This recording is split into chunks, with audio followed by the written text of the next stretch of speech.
2011 یہ وہ دن ہوتا ہے کہ جب ساؤتھ سوڈان سے انڈیپینڈنس حاصل کرتا ہے۔ یہاں کے تمام لوگ بہت زیادہ خوش ہوتے ہیں کیونکہ وہ اب ایک نئے ملک کی شروعات کرنے جا رہے ہیں، مگر ان میں سے کسی کو بھی یہ پتہ نہیں ہوتا ہے کہ ان کے لیے یہ نیا ملک ایک وبال جان بن جائے گا۔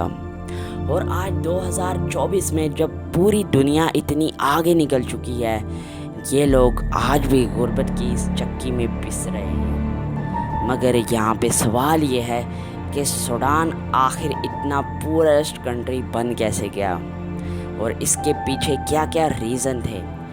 چلیے اس پوری کہانی کو سمجھنے کی کوشش کرتے ہیں آج کے اس ویڈیو میں۔ سب سے پہلے تو سوڈان ہمیشہ سے ہی آزاد نہیں ہوا کرتا تھا۔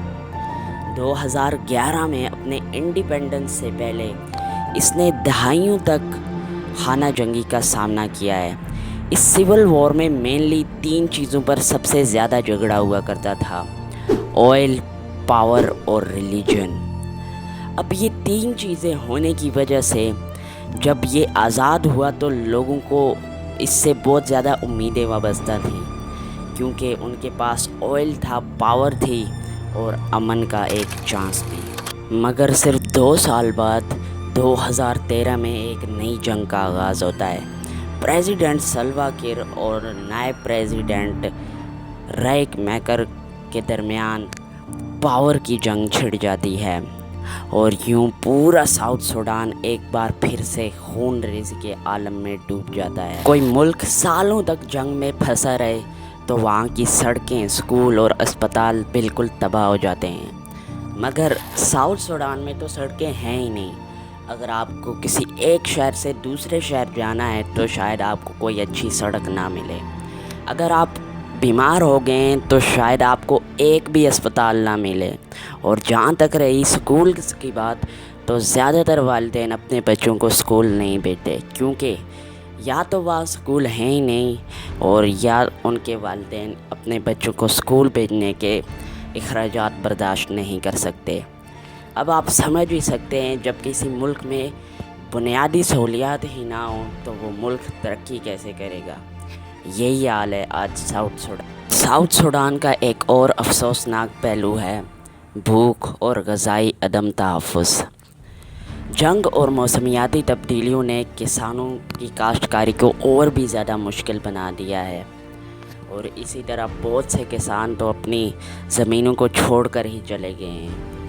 اور آپ سمجھ ہی سکتے ہیں جب ایک ملک میں بنیادی سہولیات نہ ہوں، جیسے ان کے پاس اپنی بھوک مٹانے کے لیے کوئی چیز نہ ہو، تو کیا وہ اپنے روزمرہ کے کام سر انجام دے بھی پائیں گے؟ کیا وہ اسکول جا بھی پائیں گے؟ اور انہی بہت سارے ریزنز کی وجہ سے ساؤتھ سوڈان کے آج بہت سے لوگ دوسرے ممالک میں ہجرت کر گئے ہیں، جیسے یوگینڈا، سوڈان اور ایتھوپیا وغیرہ میں۔ ذرا سوچیں، آپ کسی ایسے ملک میں ہو جہاں پہ آپ کو یہ بھی نہ پتا ہو کہ آپ کا گھر محفوظ ہوگا یا نہیں، آپ کو اپنا کھانا ملے گا یا نہیں، آپ یہاں پہ محفوظ طریقے سے رہ بھی سکتے ہیں یا آپ کو پھر کہیں اور جانا پڑے گا۔ اور اسی طرح سے یہ ساؤتھ سوڈان کا غربت کا چکر مزید گہرا ہوتا جا رہا ہے، کیونکہ اس ملک کے موسٹ آف دا سٹیزن اس ملک سے باہر رہ رہے ہیں۔ تو کیا ساؤتھ سوڈان کے لیے کوئی امید باقی ہے؟ جی ہاں، بالکل، مگر اس میں وقت لگے گا، بہت زیادہ محنت درکار ہوگی۔ سب سے پہلے تو امن کی ضرورت ہے، کیونکہ جب تک امن ہو کچھ بھی نہیں کیا جا سکتا۔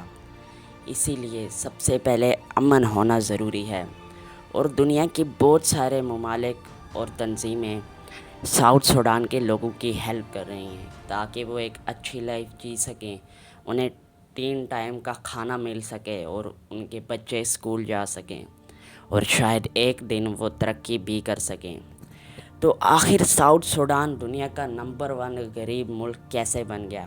اس کے پیچھے کرپشن، تیل کی دولت کا عدم استعمال اور بنیادی ڈھانچے کی کمی ہے۔ مگر اب بھی امید باقی ہے۔ اگر ان ساری چیزوں کو ایک صحیح طریقے سے استعمال کیا جائے اور بہتر حکمرانوں کو لایا جائے تو یہ ملک ایک بار پھر اپنے پاؤں پر کھڑا ہو سکتا ہے۔ آپ کا بہت بہت شکریہ، آپ نے اس ویڈیو کو اینڈ تک دیکھا۔